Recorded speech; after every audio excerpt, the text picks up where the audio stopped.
இந்த உலகத்தில் என்னை ஈன்று வாழ வைத்த என் பெற்றோர்களுக்கு நமஸ்காரத்தோட நான் இந்த வீடியோவை ஆரம்பிக்கிறேன். Friends, வணக்கம். Mannai Murugan touring talkies today proudly presents one small information, one very good information. அதாவது குழந்தைகளுக்கு நிறைய கதையை சொல்லியாச்சு, நிறைய புஸ்தகங்கள் கொடுத்தாச்சு.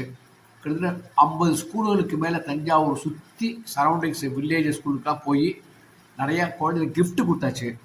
நிறையா பேசியிருக்கேன், நிறையா சொல்லியிருக்கேன். எல்லாரும் உதவி செஞ்சுருக்காங்க. அப்போல்லாம் அதையும் சொல்லிடுறேன். ஆனால் அந்த புஸ்தகங்கள் நிறையா கொடுத்தாச்சு. இதுதான் 500 கணக்கு பண்ணால் 700 மேலே வருது. அவ்வளோ புஸ்தகங்கள் பல குழந்தைகள் கொடுத்தாச்சு. சரி, இப்போ என்ன விசேஷம் அப்படிங்கிறதுனாக்க, முதியோர் இல்லம் நான் சென்று அந்த முதியோர்களுக்கு புஸ்தகம் கொடுத்தேன் பார்த்தீங்களா, அது ஒரு தெய்வீக அனுபவம். இப்போ இருக்கிற குழந்தைகளுக்காக சொல்லி, இப்போ நான் சொல்லக்கூடிய ஒரு முதியவர்னு வந்துருக்குது. இதை பார்க்கக்கூடிய நண்பர்கள் எல்லாருமே, பெரியவர்கள் எல்லாருமே முதியவர்கள் தான். ஆனால் இது யார் பார்க்கணும் அப்படின்னாக்க, அந்த முதியவர்கள் பெற்றெடுத்த பிள்ளைகள் இருக்கு இல்லையா, அவர்கள் இதை பார்க்க வேண்டும் என்பதற்காக இந்த வீடியோவை போடுகின்றேன். இந்த வீடியோட தலைப்பு தேங்க்ஸ் தேங்க்ஸ் தேங்க்ஸ். யாருக்கு தேங்க்ஸு? இந்த முதல்ல வீடியோ போடுறதுக்கு காரணமாக இருக்கிறதுக்கு நான் புஸ்தகம் போடணும். அந்த புஸ்தகத்தை போடுறதுக்கு எனக்கு சப்போர்ட் பண்ணணும். இந்த சமயத்தில் தான் நான் ஒரு முக்கியமான விஷயத்தை பகிர்ந்துக்கிறேன். இப்போ உயிரோடு இருக்கின்ற அனைத்து நண்பர்களுக்கும், உதவி செய்தவர்களுக்கும் கோடான கோடி நமஸ்காரங்கள், வணக்கங்கள். ஓகே, அது முடிச்சிட்டேன். இதில் அதெல்லாம் விட ஒரு நண்பர் இறந்து போயிட்டார். அதுக்காக தான் இதை நான் சொல்கிறேன். எனக்கும் அவருக்கும் உள்ள ஒரு ரிலேஷன்ஷிப் அப்படிங்கிறது ஒரு 8 மாதம் தான். நட்பு, ஃப்ரெண்ட்ஷிப் அப்படிங்கிறது 8 மாதம் தான். அது இப்போ 1974 கல்கத்தா நாங்கள் வேலை பார்க்குறது. அப்பயும் அவன் பிரதர் வீட்டில் இருந்தான். நானும் 2 ஃப்ரெண்ட்ஸும் காலிகாட்டில் ஒரு ரூமில் இருந்தோம். 4 ஃப்ளோர் மேலே ஏறணும். அது அங்கே இருந்தோம். அந்த அளவுக்கு தான் பழக்கம். ஆனால் ஆத்மார்த்த நண்பன், கொடைவள்ளல் அப்படின்னு எத்தனையோ பேர் சொல்லியிருக்கோம் இல்லையா, கர்ணனை சொல்லியிருக்கோம், எவ்வளோ பேர் சொல்லியிருக்கோம். ஆனால் கண்ணெதிர்க்க பார்த்த கொடைவள்ளல் அப்படின்னாக்க பாரி ஊரி என்னவோ சொல்கிறாங்க இல்லையா, எல்லாத்தையும் தாண்டி இந்த கலியுகத்தில் நான் பார்த்த நண்பன் அவன் தான். அவன் மறைந்த உயர்திரு கே. ராஜேந்திரன் அவர்கள். அவன் சொல்கிறது உரிமையினால் சொல்கிறேன். இறந்து போயிட்டான், அமரராகி விட்டான், சிவலோக பிராப்தி அடைந்து விட்டான். சத்தியமான உண்மை. அவ்வளோ பேருக்கு உதவி செஞ்சுருக்கான். நான் என்ன பண்ணுவேன், ஒரு கதை எழுதுனாக்க ஒரு கண்டென்ட் தேவை பண்ணோம். அது குழந்தைகளுக்கு கொடுக்குறதா யார் கொடுக்குறதுங்கிறத நான் பார்த்துப்பேன். முக்கால்வாசி குழந்தைகள் தான் கொடுக்குற மாதிரி தான் நீதி கதை தான் இருக்கும். ஏன்னா ஸ்கூல் ஹெட்மிஸ்டர்ஸ்லாம் குழந்தைகள் தான் புத்தகம் கேட்குறாங்க. நான் படிக்க மாட்டேங்கிறது, புக்கு கொடுங்கிறாங்க. அதனால தான் புக்கு போடுறோம். சரி, அப்போ அடுத்தது என்ன பண்ணுறேன், ஒரு முதியோரை ஒருத்தர் சந்திக்க வாய்ப்பு கிடைக்கிட்டு அந்த முதியோர் இல்லத்துக்கு கொடுக்கணும்னு தோணுது எனக்கு. அப்போ அதுக்கான கதையை நான் செலக்ட் பண்ணணும். அந்த கதையை செலக்ட் பண்ணுறதே அதில் பிரச்சனைகள் வராமல் பார்த்துக்கணும். ஏற்கனவே முதியோர்கள்லாம் என்ன மாதிரி மனநிலையில் ஹோமில் சேர்ந்துருக்காங்கன்னு தெரியாது. மாமியார் மருமகள் பிரச்சனை இருக்கலாம், மாமனார் மருமகள் பிரச்சனை இருக்கலாம், பையனுக்கும் அப்பாவுக்குமே பிரச்சனை இருக்கலாம். எவ்வளோ நடக்குது. கல்லை தூக்கி ஒரு அப்பா மேலே ஒரு பையன் சொத்து தரல எழுதி தெரிஞ்சுட்டு கல்லை தூக்கி போகிறத டிவியில் கண்ணால் பார்த்தா படுத்தபடியாக இறந்து விட. இந்த மாதிரி குழந்தைகள் உலகத்தில் இருக்கிறதே அந்த முதியோர் இல்லம்னு இருக்கு பார்த்தீங்களா, அது தெய்வத்தின் அனுக்கிரகம். அதுதான் சொர்க்கம், வைகுண்டம், சிவலோகம், சக்திலோகம், எல்லாமே பிரபலோகம் எல்லாமே. இப்போ அது எது சொல்லுவதுன்னா, கதையை தயார் பண்ணியாச்சு.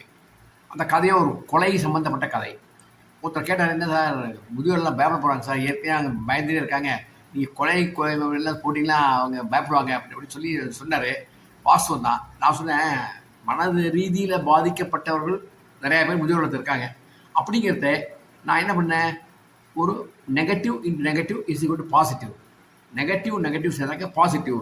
அவங்களுக்கு சில சமயங்களில் சில பேருக்கு, முதியோரத்தில் இருக்க சில பேருக்கு, எல்லாரும் சொல்ல, அவங்க பட்ட பாடுகளுக்கும், அவர் உழைத்த உழைப்புக்கும், அவர் குழந்தைகளை காப்பாற்றின விதத்திற்கும், அப்போ எதிர்பார்த்த விளைவுகள் சரியானபடி கிடைக்கலன்னா அப்படிங்கிற கோவம் இல்லையா, அந்த கோவத்துக்கு இந்த கொலை கதை சரியாக இருக்கும்.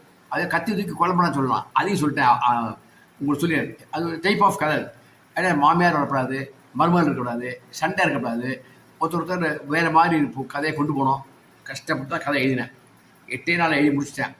ஆனால் முடித்தா கதையை பிரசுரம் பண்ணுறதுங்கிறது, என் நண்பர் ஒருத்தர் ஒரு பெரிய ப்ரொடியூசர் இருந்தார், ஒரு டேரக்டர் இருந்தார். அந்த டைரக்டர் வந்து இவனை வச்சுருந்தார், ரொம்ப வருஷம் அவன் இருந்தான். அப்புறம் நான் சொன்னேன், எனக்கு நான் கதை ஒன்று சினிமாவுக்கு தரேன்டா அப்படின்னேன். எங்கிட்டயே 3 கதைகள் இருக்குது அப்படின்னா. வெளில வந்துட்டான் அவன். ஏன்னா அந்த இயக்கணும் சரியில்லாமல் போயிட்டார் கடைசியில். வெளில வந்துட்டான். வந்ததுக்கப்புறம் சொன்னான், நானே தயாரிப்பாளர் எதிர்பார்த்துருக்கேன், ஃபைனான்ஸ் பார்க்கறதுக்காக தயாரிப்பாளர் எதிர்பார்த்துருக்கேன் அப்படின்னா. கோடான கோடி கும்பிடு. அந்த மாதிரி கதைகள் இருக்கலாம்.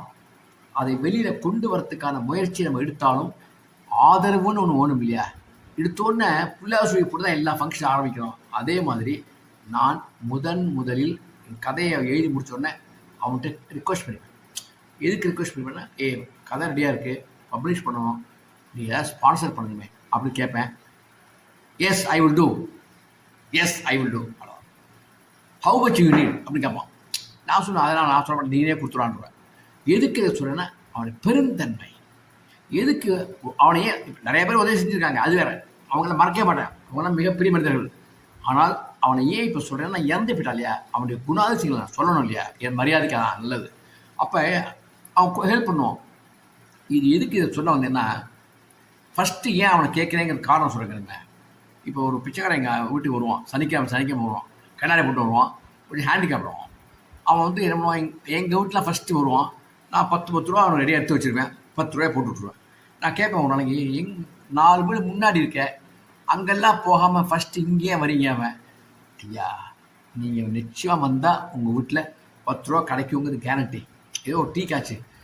நான் மற்ற வீட்டிலாம் போயிட்டாக்க ஒன்று நிற்க வைப்பாங்க, கடைசியில் என்ன பண்ணுவாங்க, கண்டுக்காமல் குறுக்கையை மெருக்கி போயிட்டு இருப்பாங்க, நம்ம பார்க்க விட மாட்டாங்க. ஒரு ட்ரிப்பு 2 ட்ரிப்பு அம்மான்னு கூப்பிட்டோம்னாக்கா அவங்க கோவம் வந்துடும், எரிஞ்சு விடுவாங்க. இது கிடைக்கிறத 1 ரூபா 2 ரூபா கிடைக்காம போயிடும். அப்புறம் சில பேர் என்ன போ அப்படின்னு மிரட்டுவாங்க. அப்போ ஆரம்பமே டிசப்பாயின்மெண்ட்டாக இருந்ததுனாக்க தொடர்ச்சியில் சந்தோஷமே இருக்காது. பிச்சை எடுக்கிறதுக்கும் ஒரு சந்தோஷம் இருக்குங்கிறது அப்போ தான் உணர்ந்துனான் பார்த்துங்க. அப்போ அவன் சொன்னான், அதனால தான் சார் நான் ஃபஸ்ட்டு உங்கள்கிட்ட வந்துடுறேன், அப்புறம் திருப்பி அங்கே போவேன் அப்படின்னா. அது வந்து பாருங்கள், அதே மாதிரி எனக்கு அப்படி கிடையாது. எல்லாருமே உதவி செய்ய நண்பர்கள் தான், ஆத்மார்த்த நண்பர்கள் தான், மறக்க முடியாத நண்பர்கள், துபாய் நண்பர்கள், துபாய் ரூமில் வேலை பார்த்து சேர்ந்திருந்த நண்பர்கள், அப்புறம் வந்து ஒரு சிந்தி டாக்டர், தஞ்சாவூர் டாக்டர், அப்புறம் 2 டாக்டர்ஸு, அப்புறம் மன்னாடி புதுத்தெரு நண்பர்கள், மறக்கவே முடியாத அனுபவங்கள், நல்ல அனுபவங்கள். அதெல்லாம் எதுக்கு சொல்கிறேன்னா, அவ்வளோ பேரும் உதவி செஞ்சால் தான் ஒரு தேர் இழுக்க முடியும். நான் சொல்லியிருக்கேன், தேர் மாதிரி தான் அது இழுக்கிறதுக்கு ஈஸி கிடையாது, கஷ்டம். அது இழுக்கிறது பல பேர் ஒத்தாசை தான் இழுக்க முடியும். அவர்கிட்ட நன்றி. ஆனால் இந்த இறந்த நண்பனுக்கு ஏன் சொல்கிறேன்னா, ஃபஸ்ட்டு சொன்ன உடனே நோன்னு சொல்லாமல் ப்ரொசீட் அப்படிமோ. நோ அப்படின்னு சொன்னால் ப்ரொசீட். அந்த எந்தூசியாசம் கொடுக்கலாம் பார்த்தீங்களா, அதுதான் இவ்வளவு கதைகளும் நான் போடுவதற்கு காரணமாக இருந்தது. அப்புறம் மற்ற நண்பர்களுடைய உதவி. ஒருத்தர் பேர் சொல்லக்கூடாது, ஒருத்தர் சொல்லுவார், அவர் பாம்பேயில் இருக்கார், என் பேரை சொல்லக்கூடாது, நான் உதவி செய்து யாரும் தெரிய வேண்டாம், என் பேரை யூஸ் பண்ணாதீங்க பாரு. அந்த மகானுக்கெல்லாம் நான் நன்றி கடன் பெற்றிருந்தேன். இந்த நண்பன் ராஜேந்திரனுக்கு இந்த சமயத்தில் வந்து என்ன சொல்கிறதுன்னு தெரியல எனக்கு. அவன் இறந்து போயிட்டான். இனிமேல் இந்த கதைகள்லாம் எழுதுறதுக்கே மனசு வரமாட்டேங்கிறது, தோண மாட்டேங்கிறது. ஏன்னா ஒரு மிகப்பெரிய ஒரு கர்ணனை நான் இழந்ததுக்கப்புறம் துரியோதன நிலைமை எப்படி இருந்துன்னு யோசிச்சு பாருங்க. நான் துரியோதனன் சொல்லிக்கிற, அவன் கர்ணன் கொடைவல்லர், அவன் கொடைவல்லர், அது நிச்சயம். அதனால அந்த மாதிரி நண்பன் இருந்ததால் தான் இவ்வளோ தூரத்தினால ப்ரொசீட் பண்ண முடியுது. அதுக்கப்புறம் தைரியம் வந்தது. தைரியம் வந்ததுக்கப்புறம் தான் நான் கதையில் பிரிண்ட் பண்ணுவேன். மற்ற நண்பர்கள்லாம் ஸ்பான்சர்ஷிப் கேட்பேன், எல்லோரும் உதவி செய்வாங்க. அதை வச்சு நான் பல குழந்தைகளுக்கு கொடுப்பேன். எங்கள் ஃபேமிலி மெம்பர்ஸு நானே போடுவேன். ஏன்னா ரொம்ப போட முடியாது, இருந்தாலும் எங்கள் குடும்பத்தில் எல்லாரும் போடுவாங்க. அதெல்லாம் சேர்த்து தான் கிட்ட 750 குழந்தைகளுக்கு மேலே நான் புஸ்தகங்கள் கொடுத்துருக்கேன். 500 முதல்ல வச்சுருந்தேன், அப்புறம் டோட்டல் பார்த்தா 750 மேலேயே வருது. அவ்வளோ புஸ்தகங்கள் கொடுத்துருக்கேன். ஹிந்தி 2 கொடுத்துருக்கேன், அது ஆச்சரியம். ஹிந்தி கொடுத்துருக்கேன். அப்புறம் நிறையா தமிழ் புஸ்தகங்கள் கொடுத்துருக்கேன். இதை தவிர வந்து தினமலரில் தாமரை பப்ளிகேஷன்ஸ் 2 புக்கு பப்ளிஷ் பண்ணாங்க, அது கொடுத்துருக்கேன். அதான் 100 புஸ்தகங்கள் தாமரை பப்ளிகேஷன் பப்ளிஷ் பண்ண விகலண்டங்கள் 100. அதே மாதிரி இன்னொன்று வந்து மலைநாட்டின் மர்ம புதையல்கள், அது 100, அதுவே 200 புஸ்தகங்கள். அவ்வளோ நான் குழந்தைகளுக்கு கொடுத்து சந்தோஷப்படுத்திருக்கேங்கிறது மனசு ரொம்ப திருப்தி.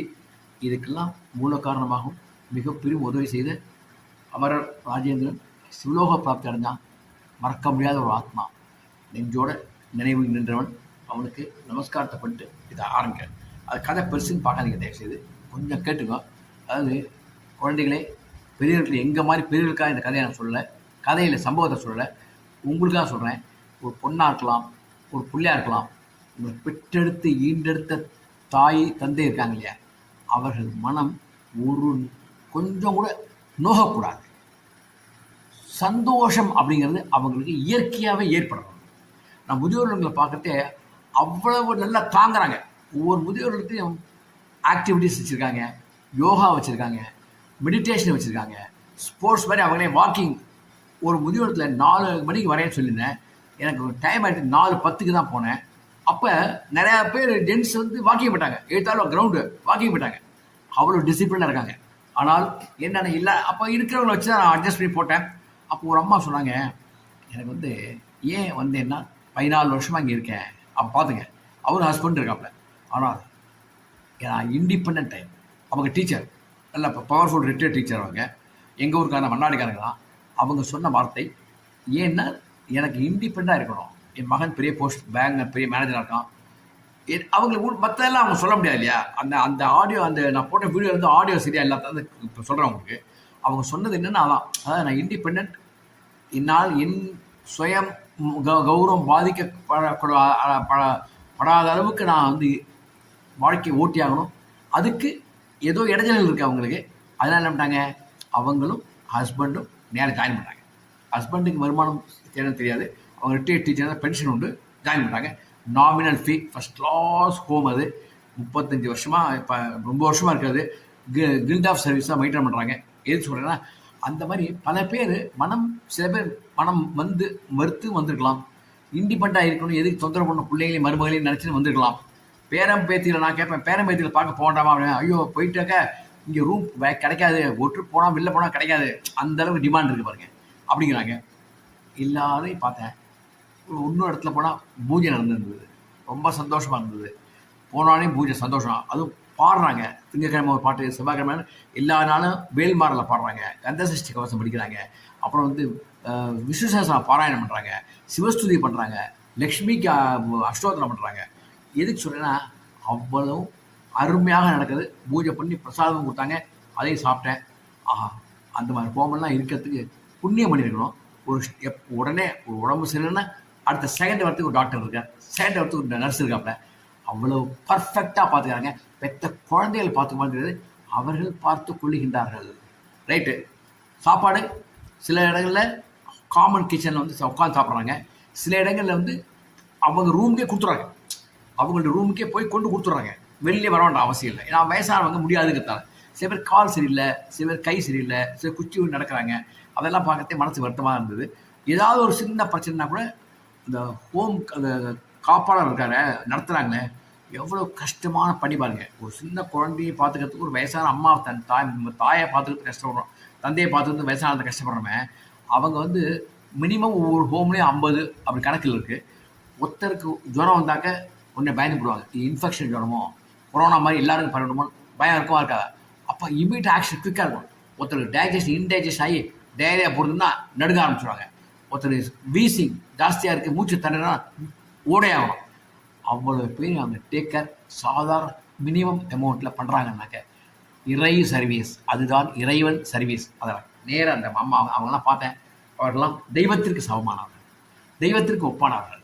குழந்தைகளே, உங்கள் அப்பாவையும் அம்மாவையும் கை விட்டுறாங்க. என்ன காரணம்னா, நான் பார்த்த அத்தனை முதியோர் இடத்துலையும் அவ்வளோ வசதிகள் இருக்குது, அவ்வளோ சௌகரியங்கள் இருக்குது.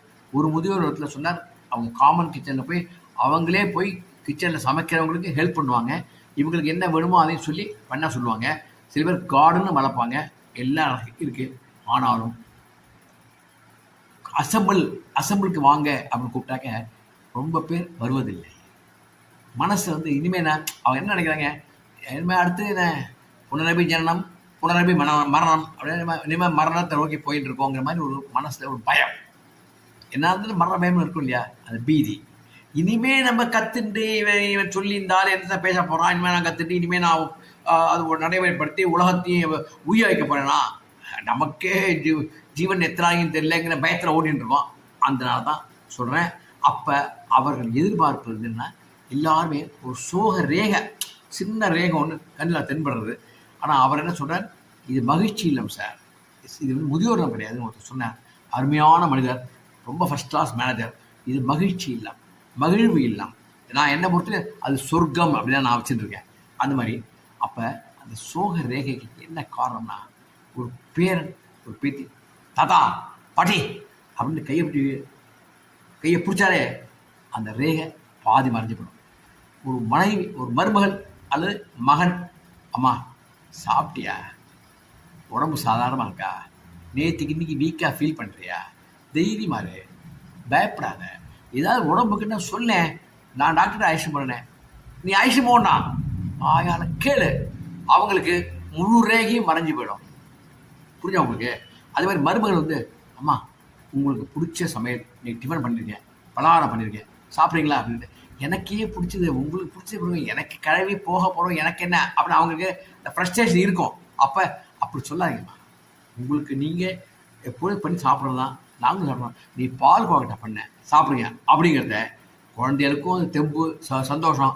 அந்த அம்மாவுக்கு மனசில் மருமகள் வந்து பார்த்து பார்த்து செய்கிறா அப்படின்னு ஆனந்தத்தில் இந்த முன்னாடி கோடு தலைக்கு பின்னாடி போடும். அதுதான் சூட்சமம். அந்த சூட்சமத்தை எந்த குழந்தைகளுமே புரிந்து கொள்வதே இல்லை. தாயையும் தந்தையையும் கவனிப்பதிலே அவர்கள் தனியாக அவரோட சிட்டோட்டில் உட்காந்துருப்பாங்க, சேரில் உட்காந்துருப்பாங்க, பெஞ்சில் உட்காந்துருப்பாங்க, ஏதோ படிச்சுட்டு இருப்பாங்க. ஆனால் மனநிலையை பார்த்தீங்கன்னா யமகண்டத்தில் யமலோகத்தில் இருந்துருக்கும். மனசு முழுக்க யமன்ட்ட போயிட்டு இருக்கும். ஆனால் கையை புஸ்தகம் ஒட்டி இருந்தோம். பயம் எனக்கு வரும், நாளைக்கு எல்லாருக்கும் வரும். அதை போக்குவரத்துக்கு மூமெண்ட், வீட்டில் மூமெண்ட் இருக்கும். பசங்களாம் நடக்கணும், பாடி என் மாடி தள்ளி நின்று பாடி, என் மாடியை போட்டு தொந்தரவு பண்ணுற அவன் வெய்யணும், பரவாயில்ல பையன் சின்ன இன்னொரு பெரிய பையன் பேராக இருந்தானாக்க கையை அப்படி கோயிலே ஆயிடுச்சு போகணும், இல்லை கையை அப்படி பாப்பாட்டி உட்காந்துக்கோ அப்படின்னு சொல்லணும். இந்த மாதிரி ஒரு ரிலேஷன்ஷிப் மெயின்டைன் ஆச்சுன்னா அந்த பாட்டிக்கு, தாத்தாவுக்கு, அதாவது பெற்றவர்களுக்கு எந்த விதமான மனசு வியாதியும் வராது. இறப்பு என்பது இயற்கை என்பதை அவர்களாகவே உணர்ந்து உணர்ந்து உணர்ந்து மனம் பக்குவப்பட்டு விடுவார்கள். ஆகினால குழந்தைகளே, உங்கள் தாயையும் தந்தையும் தனியாக விட்டு விடாதீர்கள். ஹோமில் விடுறீங்க, வாஸ்தவம், வெளிநாட்டில் இருக்கீங்க, அவங்க ஏஜுக்கு அவங்க உடல்நிலைக்கு இருக்க முடியாது, புரியுறது. நீங்கள் உங்களாம் நான் சொல்ல, ஆனால் இங்கே இருக்கின்றவர்களே சில காரணங்கள் இருக்குது. மருமகளுக்கு சண்டை, பையனுக்கு பிடிக்கலங்கிறதுக்காக விடுறாங்க பார்த்தீங்களா? அவங்கெல்லாம் வந்து அது மாதிரி செய்ய வேண்டாம். குழந்தைகளே, உங்கள் அப்பாவையும் அம்மாவையும் சந்தோஷமாக வச்சுங்க, உங்கள் காலமும் சந்தோஷமாக இருக்கும். எனக்கு தெரிஞ்ச நண்பர் ரொம்ப ஆச்சரியம், அவர் பல கோடி ஆண்டுகள் வாழணும். அவர் வந்து தன்னுடைய மாமியாரையும் தன் வீட்டில் வச்சுருந்தார், தன்னுடைய அம்மாவையும் தன் வீட்டில் வச்சுருந்தார். அப்படின்னா எனக்கு உத்தமம் வர்றார். வயசான காலத்தில் 2 பேரும் வச்சது, தன் சொந்த அம்மா வச்சுக்கிறது கஷ்டம், அவர் தன்னுடைய அம்மா தன்னுடைய மாமியார் 2 பேரும் வச்சுருந்தார். அவர் உத்தமர். அந்த மாதிரி உத்தமர்கள் நிறையா பேர் இருந்தாக்க நாடு செழிக்கும், மக்கள் செழிப்பாக வாழ்வார்கள், அதை சந்தோஷமாக வாழ்வார்கள். இந்த காப்பகங்கள்லாம் இருக்கிறது ரொம்ப ரொம்ப ரொம்ப முக்கியம், தப்பு சொல்ல. ஆனால் அந்த காப்பகங்கள்ங்கிறது என்னதான் இருந்தாலும் ஒரு சின்ன ரேகை. அதாவது தான் நிறையா பேர் என்ன பண்ணுறாங்க, அசம்பிள் ஆக மாட்டேங்கிறாங்க, அந்த குறிப்பிட்ட பேர் தான் உட்காந்துக்கிறாங்க. அப்போ நான் என்ன பண்ணுறது, ஒவ்வொரு ரூமாக போய் புஸ்தகங்களை கொடுக்கணும், அரைக்க போய் புஸ்தகங்கள் கொடுக்குற மாதிரி சுச்சுவேஷன். ஏன்னா அவங்க வெளில வர்றது கிடையாது. அப்போ என்ன தெரிந்தாலும் நான் சொன்னேன் இல்லையா, அந்த ரேகை இந்த பயரேகை ஓடுறது இல்லையா, அதனால ஆர்வமின்மை. அதுக்காக சொல்ல வந்தேன். தயவுசெய்து இந்த வீடியோவை பார்த்தீங்கன்னா, நான் போட்ட முதியோர்களுக்கு நான் கொடுத்த புஸ்தகங்கள்லாம் பாருங்கள், எத்தனை பேர் அட்டன் பண்ணிருக்காங்கன்னு பாருங்கள். ஒவ்வொரு முதியோரத்துலையும் 50 பேருக்கு மேலே இருக்காங்க. ஒரு முதியோரத்தில் வந்து 3 பிரான்ச் 4 பிரான்ச் ஆரம்பித்து வச்சுருக்காங்க. ஆனால் அமர்ந்து கொண்டது 10 பேரோடு இருக்க மாட்டாங்க. நாங்கள் கொண்டு போய் கொடுக்கணும், ஏன்னா அந்த அளவுக்கு இன்ட்ரெஸ்ட் இல்லைன்னு அதுக்காக சொல்ல வந்தேன். அவர்களுக்கு மறுவாழ்வு கொடுக்க வேண்டியது வயதானவர்களுக்கு, பெற்றவர்களுக்கு பிள்ளைகளுக்கு கடமை. அது இந்த பிடிச்சது பெருசாக போயிடுது. ஒரு சோதிடர் இருந்தார், நல்ல எழுத்தாளர், அவர் தஞ்சாவூர்காரர் தான். அவர் சொன்னார், கல்யாணம் எதுக்கு சார், கல்யாணம் எதுக்கு பண்ணுறது அப்படின்னு கேட்டார். நாங்களாம் சொன்னோம், வம்ச விருத்திக்கு தான். நாசமாக போயிட்டு வம்ச விருத்தி அதுவும் ஆகிடும் சார். கல்யாணம் எதுக்குன்னால் பெத்தவனை கரை சேர்ப்பதற்கு. அது எப்படி சொல்கிறாரு அப்படின்னு நினச்சேன். அது கோடியில் வார்த்தை. அது அவர் சொன்னார், கல்யாணம் பண்ணுவது என்பது பெற்றவர்களை பிள்ளைகள் கரை சேர்ப்பதற்காக தான், வம்ச விருத்தியெல்லாம் கிடையாது. வம்ச விருத்தி அதுவும் ஆகிட்டு போயிட்டு இருக்கோம், அதுவாக நடக்கும் அது. ஆனால் பெற்றவங்களை அம்போன்னு விடாமல் கடைசி காலத்தில் வச்சு காப்பாற்றி கொண்டு சேர்க்கிற வரலையும், ஒரு சுடுகாட்டில் கொண்டு அடக்கம் பண்ணுற வரலையும் பையனுக்கு பொறுப்பு கௌரவமாக பண்ணாத. அதுக்காக தான் அதைத்தான் சொன்னார். திருமணம் என்பது மகனுக்கு எதுக்காக பிள்ளையை பெற்றுக்கணும்னா, தன் பெற்றவர்கள் கரை சேருவதற்காக. என்ன அழகாக சொல்கிறீங்களா? இதை உணர்ந்து கொண்டு குழந்தைகள் நீங்கள் அத்தனை பேரும் பெற்றவங்களை கண் போல் பார்த்துங்க. கடைசி காலத்தில் கண் போல் வச்சுங்க. மனசை சந்தோஷத்தை ஏற்படுத்துங்க. ஒரு வார்த்தை வாய் வார்த்தை அன்பாக பேசுங்க. புரிஞ்சவங்களுக்கு இதோட முடிச்சுக்கிறேன். எனக்கு உதவி செய்த இந்த இல்லத்துக்கெல்லாம் குடும்பத்துக்கு உதவி செய்ய என் நண்பர்கள் அத்தனை பேருக்கும் நன்றி நன்றி நன்றி. இறந்து இன்னைக்கு சிவலோக பிராப்தி அடைஞ்சு இன்னமும் சிவலோகத்தில் வாழ்ந்து கொண்டிருக்கின்ற என் ராஜேந்திரனுக்கு விசேஷமான நமஸ்காரங்கள், நன்றிகள். அவன் ஆன்மா நம்ம எல்லாரையும் என்னை பொறுத்தவரையும் காப்பாற்றணும் அப்படின்னு பிரார்த்திச்சுக்கிறேன். ஓகே, பாய். முடிச்சிட்டேன். ஒரே ஒரு விஷயத்த நான் சொல்ல மறந்து போயிட்டேன். முக்கியமாக சொல்லிடுறேன். நான் ஒரு நண்பர் சொன்னேன் இல்லையா, மாமியானே வச்சுதார் அம்மாவே வச்சுதார் சொன்னேன் இல்லையா, அதே மாதிரி என்னுடைய அவர் எங்கள் ஊருக்காரர் தான். அவர் வந்து ரிட்டையர்டு நேவி கர்னல். அவரோட வாழ்த்துறை எழுதியிருக்காரு, எனக்கு புத்தகத்தில் இருக்காது. அதே மாதிரி என்னுடைய இன்னொரு ரூம்மேட், சின்ன பையன்தான் அவன். ரூம்மேட்டு துபாயில் நாங்கள் ஒன்றா இருந்தோம். அவன் இப்போ என்கிட்ட பழகுவான். அவனுடைய அப்பாவுக்கு சதாபிஷேகம். அந்த சதாபிஷேகத்தில் கல்யாணத்தை விட அவ்வளோ கிராண்டானது. சதாபிஷேகம் சாஸ்திரோத்தம் பண்ணுவாங்க, அதோட எடுத்துட்டுவாங்க இல்லையா. ஆனால் அதை விட மிக கிராண்ட். உண்மையிலே அப்பா அம்மா கல்யாணம் கூட அந்த அளவுக்கு ஆயிருக்காது. பையங்க 3 பசங்க அவருக்கு. சதாபிஷேகம் பண்ணாமல் பாருங்க, ஐயோ. அப்போ வேடிக்கை என்னன்னா, எதுக்கு ஸ்பெசிஃபிக்காக சொல்கிறேன்னா, திருப்பதி தேவஸ்தானத்தில் சொல்லப்பட்டு ஒரு யானை வரவழைக்கப்பட்டு, இந்த கோயில் மெட்ராஸ் திருப்பதிக்கு அங்கெல்லாம் இருக்கு இல்லையா, தேவஸ்தான கோயிலாம் இருக்கு இல்லையா, ஏதோ ஒரு கோயில் யானை வரவழைக்கப்பட்டு அந்த யானை அந்த முதியோர்கள் இருக்காங்களே 80 வயசு ஆச்சு இல்லையா, அந்த தம்பதியர்களுக்கு மாலை போட்டது. இது மாதிரி நீங்கள் எந்த சதாபிஷேகம் பார்த்துறீங்களா? சத்தியமாக நான் பார்த்தேன். இதே சதாபிஷேகம் ஒன்று தான், இனிமேல் பார்க்க முடியாது. இப்போ வந்து அந்த பெரியவர் வந்து சதாபிஷேகம் பெரியவர் வந்து இறந்து விட்டார். ஏன்னா அவர் 83 வயசாகிடுது, உடம்பு முடிச்சுனாவே இறந்து விட்டார். இந்த குழந்தைகள் அவக்கலமாக சந்தோஷமாக இருக்கின்றார்கள். அது அப்பா அம்மா அவர் கொடுக்கின்ற ஆசி. அம்மா இருக்காங்க அவங்க இன்னும். அதுதான் சொல்ல வந்தேன் உங்களுக்கு. இப்போ இன்னொன்று முக்கியமாக திருப்பி சொல்லிடுறேன். அனாதை இல்லம்னு ஒன்று இருக்குது. அதுக்கு நான் போகிறேன். ஏன்னா சில படிக்க தெரிஞ்சவங்க இருப்பாங்க, படிக்க தெரியாதவங்க இருப்பாங்க. அங்கே போய் நம்ம மாட்டின்ட்டு கஷ்டப்படக்கூடாது. அதுக்காக நான் கொடுக்க போகிறேன். இந்த என்னை பொறுத்தவரையும் ஒன்றே சொல்லிடுறேன். முதியோர் இல்லம் என்பது வைகுண்டங்கள். ஒரு வைகுண்டம் இல்லை, ஒரு மகாவிஷ்ணு தான் வைகுண்டம். இது பல மகாவிஷ்ணுக்களையும் லக்ஷ்மிகளையும் அடக்கிய வைகுண்டங்கள். அதே மாதிரி சில பேருக்கு சிவனை பிடிக்கும் இல்லையா, அப்படி பார்த்தீங்கன்னாங்க அது கைலாயம். சிவலோகம் இருக்குது, சிவலோகம்னு சொல்லாமா, சிவலோகம் கைலாயம். ஏன்னா சிவனும் பார்வதி இருக்காங்க இல்லையா, அதே மாதிரி தம்பதியாக இருக்காங்க இல்லையா, அது கைலாயம். அதே மாதிரி சக்தி லோகம், பிரம்மலோகம், பிரம்மாவும் சரஸ்வதி இருக்காங்க இல்லையா, அதே மாதிரி அதைத்தான் நான் மூத்தோர் இல்லங்களுக்கு பெயர் சூட்டி இருக்கிறது. வைகுண்டங்கள், சிவலோகங்கள், சக்தி லோகங்கள் அல்லது பிரம்மலோகங்கள். புரியுதா? எல்லோரும் நலமாக இருப்பதற்கு நான் வாழ்த்து தெரிவித்துக் கொண்டு முடிச்சு கொள்கிறேன். பை, வணக்கம்.